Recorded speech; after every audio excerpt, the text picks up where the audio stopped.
Welcome to Principal Center Radio, helping you build capacity for instructional leadership. Here's your host, Director of the Principal Center, Dr. Justin Bader.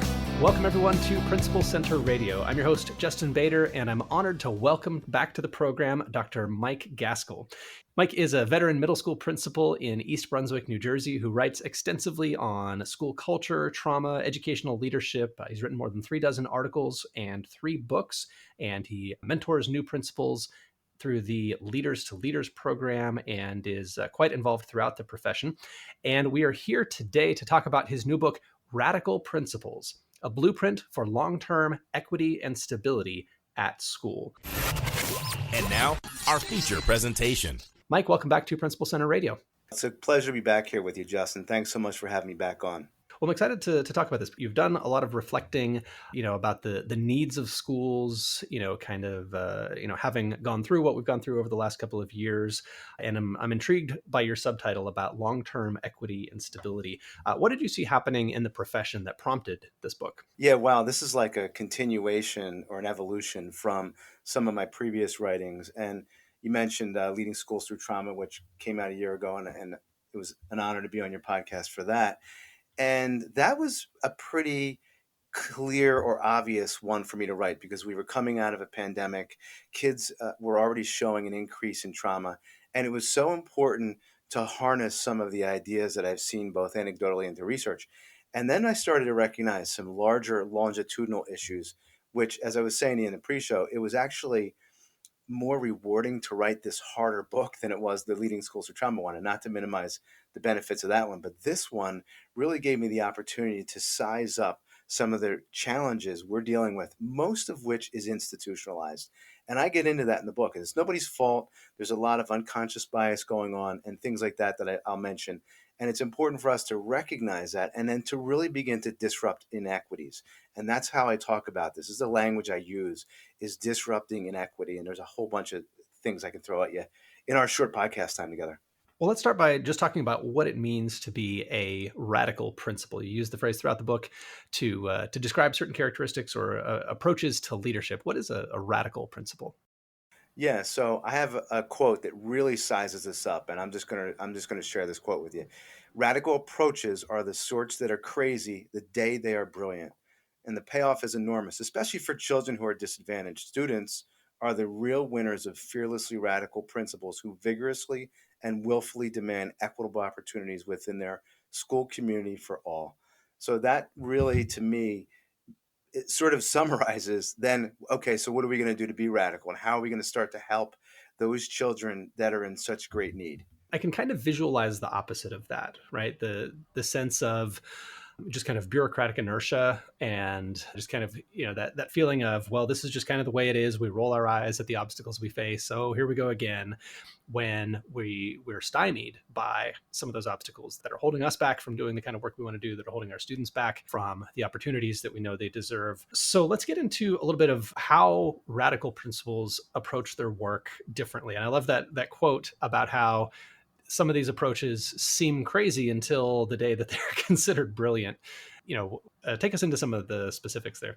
So there's a slight off-ramp here that I just want to refer to in relationship to this. So there's this story that I read about when I was doing some of this research about how to be radical, that is about a truck that's wedged in under a bridge.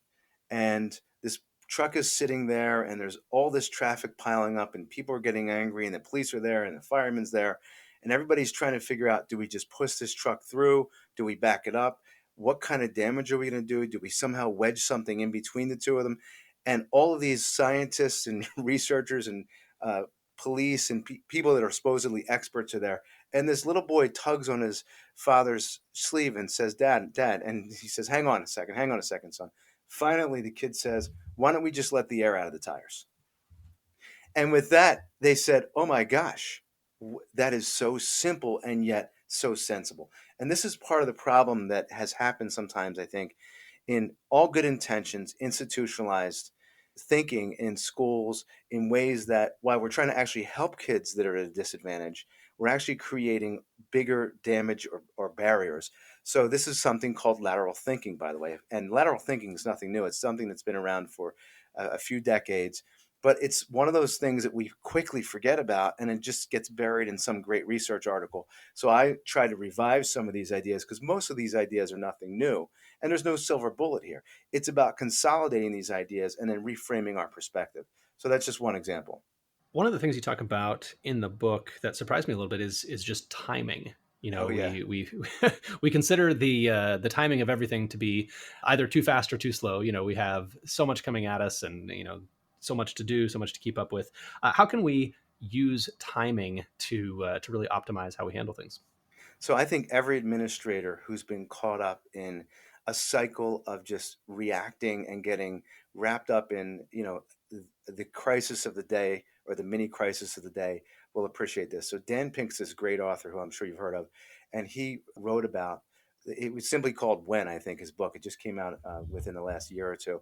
And he talks especially about optimizing timing, and he does a great job of pulling in research and showing why this makes so much sense. And it's really simple. Basically, a person's emotions, and I want you to frame this in the context of a leader, particularly a radical leader. We all run through cyclical patterns that are so predictable that it's actually surprising. And knowing the way we function will help us do our best work. So most of us, for instance, not all of us, but most of us, and he gets through the different kind of personality types, because you've heard of like the night owl. I'm not a night owl. I like to go to bed early and I like to get up in the morning. And I'm like most people, where I'm most efficient and creative in the morning. So the worst thing I can do is pick up my phone and start looking at either social media or that angry email from a parent or whatever the situation is. I need to spend about an hour trying to be my most creative self. The reason that's so important is because we're actually able to give so much more back to the kids who need it the most when we're coming up with these creative ideas. So he goes through both a moonshot of long-term timing, and he also talks about this micro analysis of timing, even within minutes and days. Simple things like just regaining perspective. And then, of course, there's things like restoration and rest. And we sort of all hear about how important restoration and rest is now. There's a lot of good evidence out there that's being shared.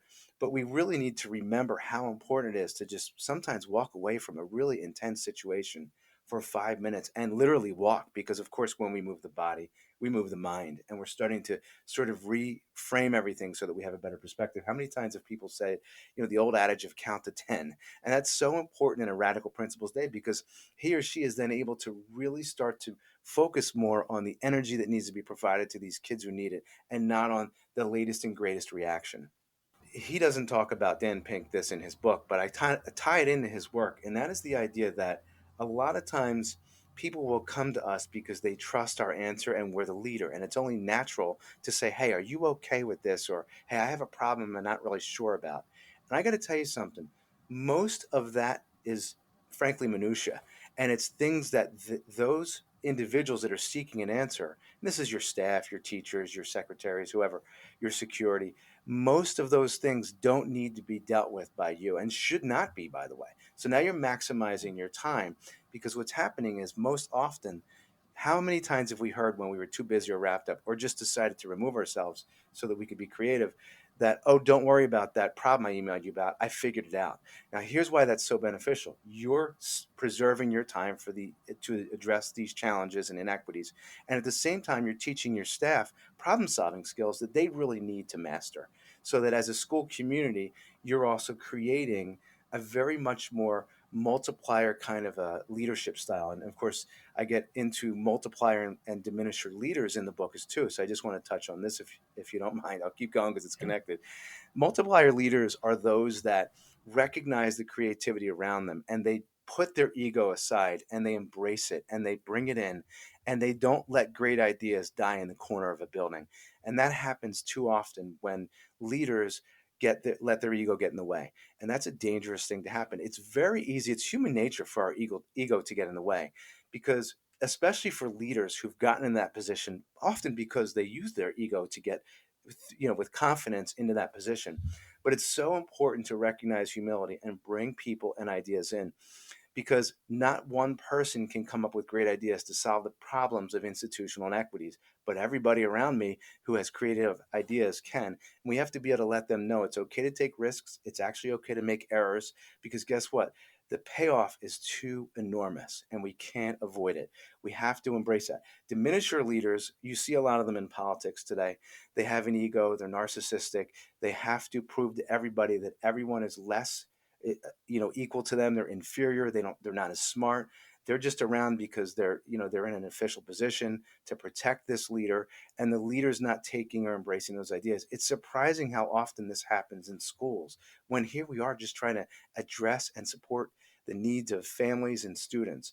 So we have to be able to recognize it. And we all, by the way, have times when we are a diminisher leader. I'm guilty of that as much as anybody, but I'm more conscious of it. And this book helps really unravel all that and helps the leader to say, okay, I need to be more of this multiplier leader and support the genius and creativity of people who often have better ideas than I do. On the one hand, if we recognize that, the buck stops here, we're ultimately accountable and responsible for many things, it's understandable that we would want to be involved at every stage or every decision. But, to some extent we can't. And we're holding other people back. There are ideas out there within our schools that are not coming from us that would make things better. So it's kind of a wasted opportunity to insist, all the ideas have to come from me. The solution has to come from me. Talk to us a little bit about the connection to, staff retention, staff loyalty, keeping people around, developing people and all that. So loyalty is such an important part of getting people on board, and it helps to address school culture. I've been fortunate I love what I do, and I've been a principal for 17 years. And people say to me, why don't you go into central office, or how long are you going to do this? And I don't really care because I just love it. I feel like I'm able to do this. But this year was a real test for me because what happened was we moved from a middle school, grade 6, 7, 1,400 kids, big school, to a 5, 6 upper elementary school. And that may not sound like a big deal, but it's 100% new students and 60% new staff to me. They weren't new staff to the district, but they didn't know me as a direct leader that they'd ever had to work with. And I just had somebody come up to me today and say, I just really want to thank you because you give us a chance to say, hey, my life is more important and that this is important, but what we do here is second. And I always say this to people that you remember this is the second most important thing you do. I'm not saying it's not important, but the first most important thing is taking care of ourselves. And these are the little ways when someone says, I have a problem with my kid and I need to get over there, and is it okay if I do leave the last 15 minutes? Don't nickel and dime people for their time or anything that's going on in their life, because what's going to happen is the moment you say, don't worry, go take care of your kid, I want to make sure that they're okay, they will remember that tenfold. And you start to build these relations that people begin to trust you, and it feels like a family, and it should be a family because we're all working together in the school community, and kids rely on and look up to us. It's sort of like having parents who are getting along very well versus those that are arguing all the time. Kids have a direct response to that, and so it's so significant. The other reason this is important is whenever you're managing transitions, and William Bridges talks about managing transitions and this area called the neutral zone, which is the nexus between what was and what will be. And teachers and faculty and families and everybody's very uncomfortable with this neutral zone. And when we try to get them into this space where they're willing to take a leap to that next idea, and if they trust us and we've taken the time to build bit by bit that trust, they'll go to the moon for us and they'll take that risk. And so then that suddenly they can see that hopefully this new change is a positive one. If it's not, then we bring multiplier leaders in and they come up with great ideas and we make some adjustments. So that's the importance of trust, which is so huge. Yeah, that really reminds me of something that happened when I was a teacher, being seen as a whole person and not just as my job title. Like I'm a person who teaches science classes. Well, I'm also a person. And one day I got a phone call during the school day that the house next door to ours was on fire. Our house might have been on fire. So I said to my boss, here's what's going on. She said, go home, go now, go deal with it. Well, don't worry about it. We'll cover your classes, whatever. And that meant so much to me because, the recognition that a personal need trumped, whatever I was doing in the classroom at that moment. Like that wasn't something I was asking for, but she offered. And I think kind of paradoxically, when we're not just all business with people, we recognize that people are people with whole lives, then the trust for the work stuff goes through the roof, just goes way up. Turned out the house wasn't burning down. The one next door was, and did a little bit of damage to ours, but it was fortunately not too bad. But it just meant a ton to know that my life outside of school mattered enough to disrupt the school day if it needed to, and just had a tremendous amount of respect for my principal. Talk to us a little bit about the reply twice Oh, strategy. I'm yeah. intrigued by that. So one of the challenges that prevents leaders from being radical and really moving to the next level and moving the bar in their schools is getting wrapped up in a combination of either negative social media and or email exchanges that are, I call them email wars. And this is when there's a misunderstanding, most often by a parent or something like that, and they fire off an email and say, this happened today and I can't believe you didn't do this, and blah, and they go on and on and on. So no matter how accurate or inaccurate that is, the problem is that when we're receiving an email like this, our guard gets up and we get, it's human nature. We get defensive. We're ready for a fight. We get those primal senses kicking into gear.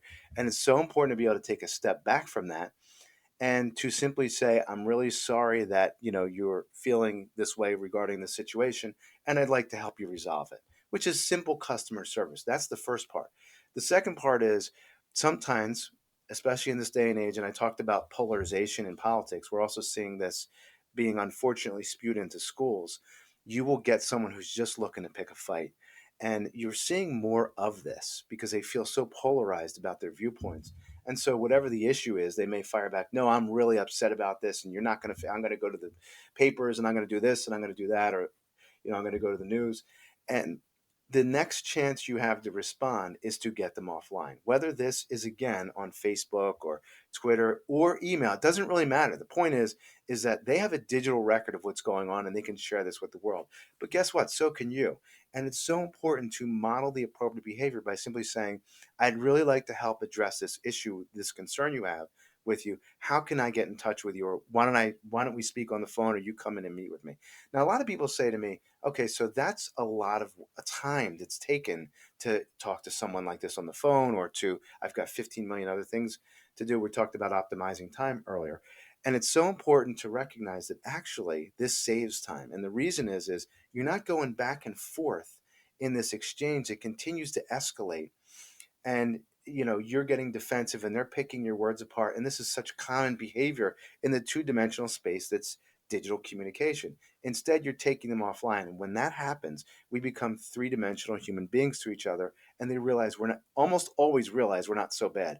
And if they refuse that, you've modeled out in the digital world that you are offering a direct intervention with this person.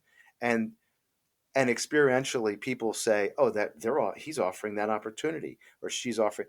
That's a reasonable attempt, and now this person's being unreasonable, but this person is, in fact, being a reasonable person in terms of trying to address this issue. So, reply only twice simply means if after the second time you've attempted, you can cease the digital correspondence because you've reached out and said, I want to take the time personally with you. And Jay Baer is the person who wrote Hug Your Haters that I found this in, and I loved it because he refers to customer service. And so often my ideas translate right into what we should be doing or can be doing in school. So this is just one of those great examples. I love that. And he's probably coming from the perspective of like dealing with online trolls if you're an online person, right? Yes, Uh, exactly. And translates so nicely because there are lots of people in our world now who who want to give us a hard time. Maybe they have a legitimate issue, related to their child. Maybe they just have an opinion that they got off of TV and want to direct Exactly. it at us. And I feel like the willingness to set aside time in your workday to deal with an issue really challenges people to get off the couch if they if they're basically just sitting at home kind of armchair quarterbacking our job.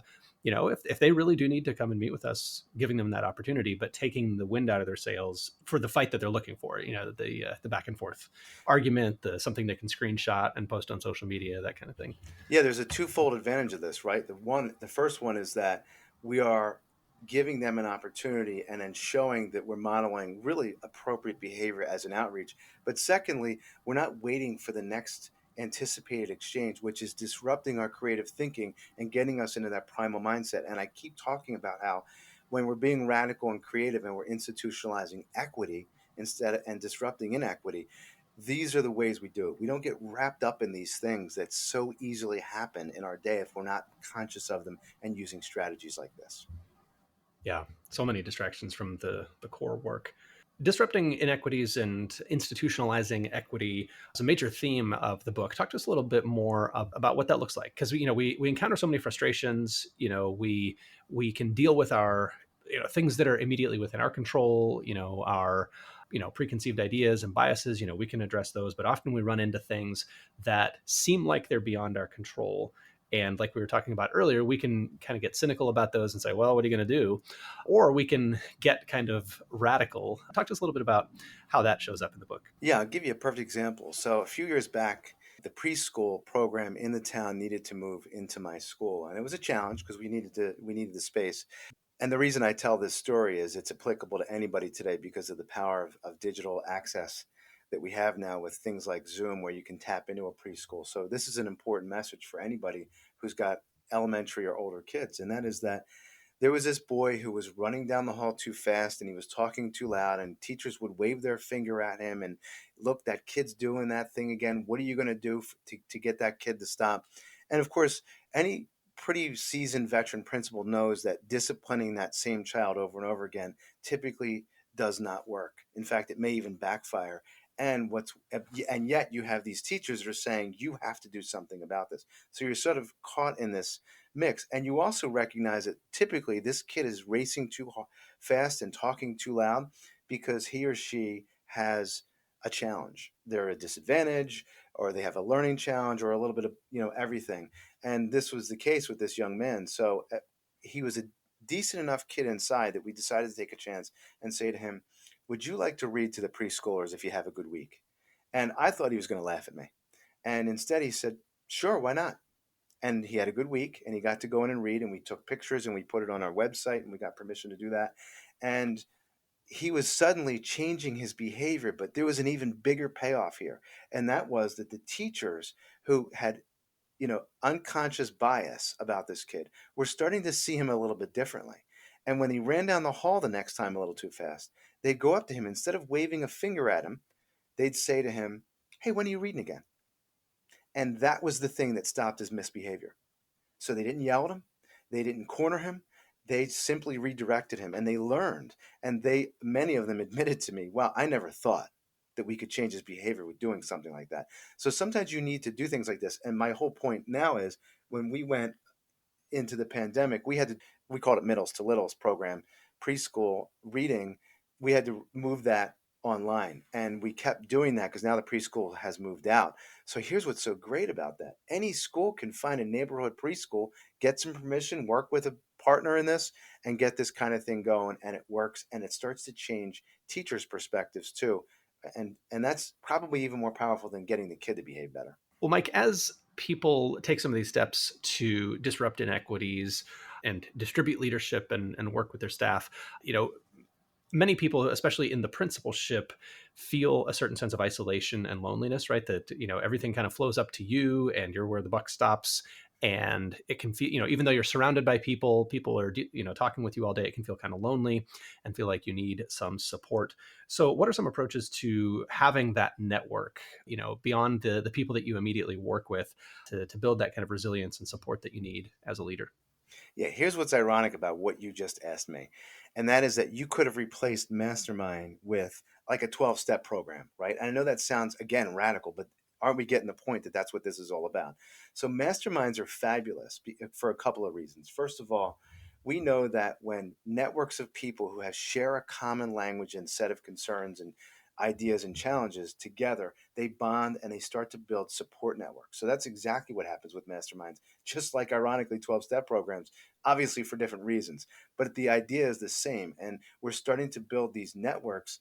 The other great thing about masterminds is they're almost always either very inexpensive or free, because they're very easy to connect online or in other capacities. And the problem with most support programs like coaching is that it's very expensive. And you see this in great organizations like Google and Amazon, where they have tons of money. Schools do not have tons of money. They're typically relying on taxes or some other budget base that's within the state. And we can't just throw that money around. So masterminds are a great way to bring people together. And the great part of this is now they start thinking creatively together, which goes back to the whole radical principles concept, and we get them away from the distractions of the day-to-day minutia and focused on energizing each other in ways that, again, optimizes their productivity and gives it back to the kids who need it the most. Well, Mike, this is a great place to plug a book by my friend and colleague, Daniel Bauer, who's written a book called Mastermind, Unlocking Talent Within Every School Leader. So if people want to learn a little bit more about what you're talking about with masterminds and how to organize a mastermind, definitely check out Danny's book, Mastermind. Definitely a great read and very practical with how to kind of set this up and build that support for yourself. Well, Mike, to kind of draw things to a close here, one additional thing that you talk about in the book is the power of small wins. What does that mean? Yeah, so a lot of my ideas are things that we knew worked in corporate or successful settings that I talked about, like Google as an example of a thriving company. Love them or hate them, they're successful. And one of the things that's really important to recognize, there was a Harvard study a few years back, a Harvard Business Review study, where they looked at small wins and how that could affect the success of both companies and their individuals. And the payoff was massive. So what you saw was little incremental milestones were creating these much more massive payouts, because what happens is exponentially these things start to spill over into so many other areas. So this is such an important topic that I get into in the book, particularly for at-risk and disadvantaged children, because what happens is we need to find structures and support systems that start to show them in a very concrete way. And you can use things like spreadsheets and graphs and everything, where they were and where they are. And sometimes you see this in like portfolio work in schools. But I think we have to be much more deliberate about this, particularly with disadvantaged children, because what happens is they start to overcome some of the challenges and challenging things that happen as a result of already being at a disadvantage. And again, some of that subconscious bias and some of the institutional bureaucracy that occurs, they're able to actually work around that and really start to accelerate their own success, and more importantly, gain confidence so that they continue to demonstrate that. There is one other thing I just thought of that I thought was interesting I wanted to mention, and this comes out of Dan Coyle's work a few years back.